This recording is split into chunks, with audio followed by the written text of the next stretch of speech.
What's up, everybody? Thralls Metal here once again. I'm Necrotic Nick. I'm Rin. Jammin Jon. And we have an album review for you, and one that we've been looking forward to going over because we went over the last one. And, well, I mean, we're due for some, absolutely killer thrash here lately. So we are going to go over the latest offering from Nervosa. That makes me Nervosa.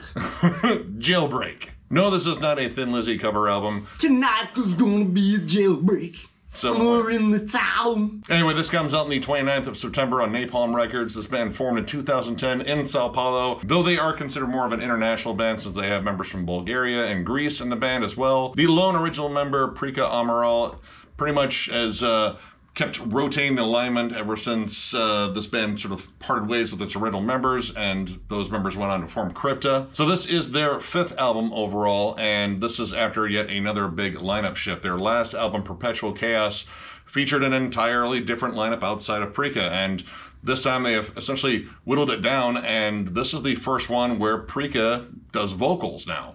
And this is, well, I mean, a very invigorated, nasty listen.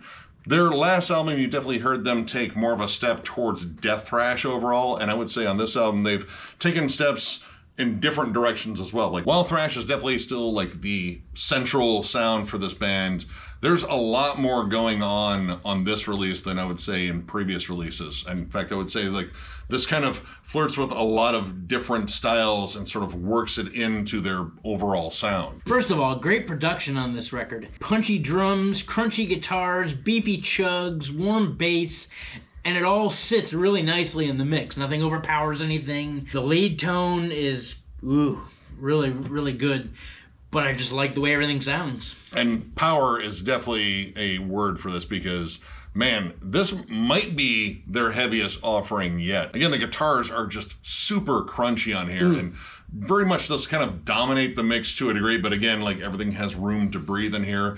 But it's the riff work on here. Riffs have always been the backbone of this band, but the fact that there are different styles coming in and different tropes being explored in terms of their sound, the riff work in here sounds very fresh and very aggressive. Very aggressive. Lot of triplets, lot of chunky. These ladies are chunky. I don't mean that. They're the riffs I'm gonna take out the garbage. No, seriously, all jokes aside, the riff work on here is absolutely fucking savage. Not only do you get all the great tropes of thrash, the machine gun riffs and distinctly very Slayer and Metallica riffing on here, you get some flat out death metal chugs, even some Blackened moments, especially in the first 2 songs, Endless Ambition and Suffocare, which is an interesting play on words there. But yeah, there's some cold tremolos on there that kind of, give it a little bit of a Blackened thrash vibe. Covering all the spectrums of metal, like he mentioned, Metallica, Slayer, the song Ungrateful definitely covers an aspect of their home country, Brazil, with Sepultura influences pretty much throughout the whole song. It's just pit fury. That song, the bridge is a mosh fest. It's cool how the drum beat kind of flips in that song. It's a lot of neat rhythm changes, but it's still... Yeah. Very much along the lines of schizophrenia, even Morbid Visions. It kind of has that galloping sort of almost blast beat, kind of that thrashy blast beat, the stuff you would hear in Possessed, Seven Churches. But songs like the title track and Kill or Die are almost completely transparent sort of throwbacks to 80s thrash, and not just Sepultura, but Overkill, early Metallica, especially Kill or Die. Kill or Die kind of sounds like Metal Militia. It's Kill or Die, but it could be Kill 'Em All. Yeah. And that could be why they named it that. Is very transparent. Yeah. And I'm not mad at it. I'm not mad at it because it's good. It's really well done. The solo is a Kirk Hammett wah solo. Yep. And cool. And honestly, the solo work on here, lots of cool variety to it. And they fit the different tropes they go for in here because, again, this definitely explores more genres that we're going to get to. But the leads are always appropriately tasteful. They don't hang out like super long for the most part. There's a couple of longer leads on here. One of the longer ones being Gary Holt's solo on When Truth Is a Lie, which is an exceptionally, disgustingly heavy song. But for the most part, outside of that one, and I think Nail in the Coffin we're talking about, which was like a really good, like kind of classic heavy metal lead. And Jailbreak, too. Yeah. Jailbreak actually had a harmonized lead, like a Thin Lizzy Iron Maiden type thing.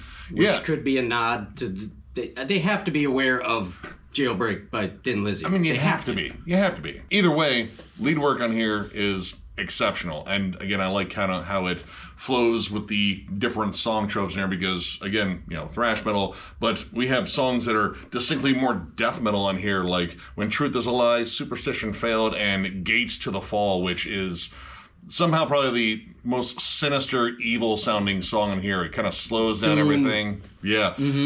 Some Slayer, but slow Slayer. In fact, parts of it kind of reminded me of South of Heaven. On that song in particular, her vocals are probably the deepest death growl she goes. And like we said, it starts out slow and doomy, but these ladies don't like to chill out in the slow area very long. They came to stir some shit up in the bit. Yeah, you have good groovy pockets and some solid breakdowns in here too. Oh, yeah. But for the most part, I mean, this is still kind of a thrash band.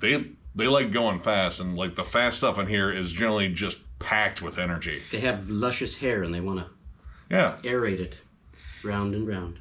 In fact, even the breakdowns don't hang out too long. Not really. The longest one I think is in the beginning track, Endless Ambition. It's got that nasty little fucking breakdown right after that riffy D beat they got going on. The Fear Factory kind of bit. Yep. Oh. And then in Suffocare, too, it's got the galloping chug, kind of closer to Chimera, I think. But even that, I didn't really see a whole lot of breakdowns because, like you said, they don't like to stay slow for very long. No. There's a couple of mid-tempo moments. When the Truth Is a Lie, Superstition Failed, and Gates to the Fall. It's a little bit slower in parts, like in the beginning of Elements of Sin, it's got that Christ Illusion type Slayer vibe to it. But even then, every time they slow down, it only sticks around for a measure or two before they're right back up to the speed, which isn't a bad thing. No. And I think part of that's because, too, they transition really well. Nothing seems knee-jerk or out of place. It just flows really nicely. I gotta say, the album has a kind of a tightness to it, and that has a lot to do with the flow of the album, and the songs generally are kind of all around the same length. They're mostly around that 3.5 minute mark. I think you have 2 songs over 4 minutes, so everything is very much just kind of chopped down to its most effective parts, and it kind of just goes to the throat on every song, but again in some different ways. Like Seeds of Death, one of the few songs with a clean opening, and this is one that's maybe a little bit closer to Mellow Death. Seeds of Death, they kind of channel some old arch enemy, which pissed off front woman. Yes. Also on Behind the Wall, get a little bit of that arch enemy vibe. Maybe not as Loomisy. Yeah. Well, I mean, Loomis doesn't seem like he wants to do sorry, that. Amati? Yeah. Yes. Amati. Oh, I wish Loomis did more in that band. Anyway. And another nice little nod, I think, is in the beginning of Superstition Failed. The drum intro is very Painkiller. There are lots of interesting nods in here that we were picking up. They're not completely jockeying the entire song, but they feel like they're conscious nods too.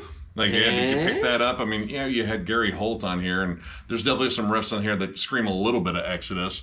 But, Metallica nods, definitely some Slayer nods, especially Gates to the Fall. Sepultura. Sepultura is definitely all over here. Superstition Failed has some, deep, nasty tremolo riffs on there, almost kind of reminiscent of Morbid Angel. You also have a guest appearance from Lena Scissorhands from Infected Rain and Death Dealer Union. Kind of familiar with her music, but she adds, a creepy spoken word to the bridge. And, honestly, that's kind of a cool song because it's notably more sinister, because the moods on here mostly stay aggressive.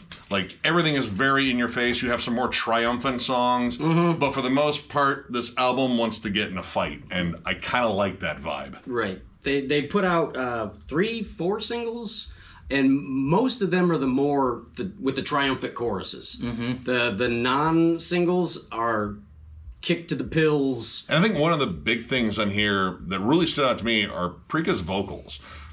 honestly, like the entire time we were listening to this, like, man, why wasn't she doing the vocals the entire time? No disrespect to Fernanda, she's great in Crypta, but Prika has some chops here, and it's a little bit like lower register and how she kind of mixes up between the higher screams and lower roars. There's a cool vocal dynamic to go along with the cool like riff dynamic on here. Yeah, and the vocals aren't one-dimensional. They remind me if Mark Hunter and Angela Glasgow had a baby, and that baby screamed. I mean, babies do that. Not because it was hungry. As far as negatives are concerned, while I really didn't have too many, I will say that all the songs are very formulaic in the way that they are put out there, like very verse, chorus, lead, slight little breakdown. They all move kind of fast. There's not a whole lot of like mid-tempo things going on. Now, that's not to say that these songs aren't full of a lot of dynamic, but it's the way it's presented that kind of got me. Yeah, and I can see that, and sometimes I think they feel like they're in a little bit of a hurry, like the song Elements of Sin. While I like it, it's got like super aggressive riffs. I mean, that's kind of what this album brings as a whole. But the transitions feel a little too sharp and jagged and kind of come too quickly. Like they kind of settle into, a cool riff and then immediately kind of change over and then change over again. They don't hang out for as many measures. And that kind of comes down to the whole song lengths feeling a little constricted sometimes. Like they could kind of open up some of these songs a little bit more, maybe extend a bridge or just kind of like, dry hump a riff for a bit. And to a degree, I think some of the more similar songs almost feel like they could be combined to make maybe a longer song on here, which, I mean, they show they have songwriting chops. I know they could write a longer song in here. But that was something that kind of bothered me on here. Not like to the point where it really hurt the album, but it was just something like all these songs kind of follow a very restrictive formula, but at the same time, they're still experimenting within it. I don't know. It was just something interesting that I noticed. Yeah, I don't have very many negatives. I like the quick, fast punches to the face. Behind the Wall and Elements of Sin probably could have been combined to make one song because they're both sort of similar. They're a little more open and not quite as triple chugged madness. I guess to sum up this kick to the pants, I'll give it a 4. This is good stuff. These ladies got balls. I don't mean that. They got, no, it's, I'm gonna go wash the dishes. Yeah, this is all the elements of metal kind of mushed together. Yeah, if you liked any of their earlier stuff, if you like Crypta, if you like Brazilians. That's a lot. That's a lot of people live down there, and it's warm. It's a Brazilian people. It's a Brazilian people in there, and this is good stuff. I'm going to go with a 4 as well. This is tight, destructive, violent as hell, surprising amounts of cool turns and shifts in style. I do think it kind of gets a little too on the nose on some things when it comes down to maybe a little bit of worship and tribute, but overall this is just a vicious fucking album. There are no breaks on here, really. There's not even enough clean melodies on here and pauses for atmosphere for you to even catch your breath. There's one fade out. Yeah, one fade out. That's it. The rest of the time, it's you better go. You better fucking go because this album means business, and their business is destruction. If you're a big fan, again, of their previous work, I'd say this is maybe a little bit heavier, maybe even a little bit heavier than their last one. Sepultura, Possessed, Demolition Hammer. If you like Demolition Hammer, that's kind of right in that fucking vein, too. Check this out. This is a gnarly album. It's a 4 for me as well. This record is super aggressive, super riffy. It has tons more dynamic. And I agree in the sense that I think this is heavier possibly than their prior releases. And no offense to Crypta, but this is just balls out thrash. And although at times I think it may be a little bit inside the box and a little bit formulaic, it's really solid. It's a great presentation from all of these ladies. Vocally, I think it's fairly strong. There's a great vocal dynamic going on here between lows and highs. It has no breaks. I think the only time, besides that little fade out, it's got a little guitar intro and Seated Death, but that's really the only time it stops. Just here you go, punch to the face, kick to the pants. Yeah, it's a good time. If you're a fan of their earlier work, you're definitely going to want to check out this. If you like things like Thin Lizzy and Iron Maiden and Metallica and Megadeth and some newer school stuff, Chimera, Fear Factory, you're probably going to really dig this. I would recommend checking it out. So, if you enjoyed this review, give it a thumbs up, and if you are new to the channel, subscribe, because we do stuff like this all the time. We are also on Patreon. If you'd like to help us out, there's a link down below to thrallsmetal.com. Our Patreon link is there. It's also on our channel, too. Our store is there, though. We have new shirts. We have old shirts. We have hats now. That is where to get them if you are interested in them. But yeah, the store is open. Go check it out. As far as shows are concerned, Sunday, October 1st, Revocation, Entheos, High Command, and Unearth at Frankie's. Look, $25. Doors are at 6 p.m. If you're in the tri-state area, chances are you've been to Frankie's for at least one show. It's like dormant for 4 years, but they're back open. They're bringing us killer metal. We're going to be there. You should be there. You're going to want to be there. Be there. And of course, thank you guys so much for liking, subscribing, following, all that shit. It is amazing doing this once again. Still tons more releases coming out. October looks like it's going to have some pretty cool releases as well. Probably some good stuff in November, too. I don't know, man. This year's kind of backloaded with killer stuff and making it fucking hell on my year-end list. God. But, yeah, we're looking forward to covering a whole bunch of stuff. Judas Priest ranking. Tons of different things coming up. So, once again, thank you all so much, and we will catch you later.